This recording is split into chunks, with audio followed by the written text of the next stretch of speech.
दरम्यान आम्ही हिंसेचं समर्थन करत नाही असं भारिपचे ज्येष्ठ नेते जवी पवार यांनी म्हटलंय। बहुजन महासंघाचा हिंसेवर विश्वास नाही। आम्ही आतापर्यंत कधीच कोणी हिंसा केली नाही, कधीच कोणाला मारामारीला उद्धृत केलं नाही आणि जो प्रकार घडला तो प्रकार आम्हालाही वाटतो तो अत्यंत चुकीचा प्रकार घडला आहे। आतापर्यंत आमच्या कुठल्याही कार्यकर्त्याला इथं बसू नका, इथं मिटिंग घेऊ नका असं कधीही कोणी सांगितलं नव्हतं। त्यामुळे नेहमीसारखे ते मिटिंगला तिथं बसले। मिटिंगला बसल्यानंतर ताबडतोब जे बाउन्सर असतात किंवा पोलीस वगैरे असतात या लोकांनी मज्जाव केला।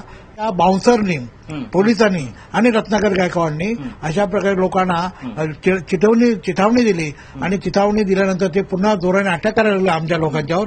तेव्हा self defence, I repeat the word self defence, केवळ आमची स्वतःची सुरक्षिततेसाठी या लोकांनी त्यांच्याची हुज्जत घातली आणि हुज्जत घातल्यावर शब्दाला शब्द वाढला आणि त्यामुळं तो प्रकार घडला।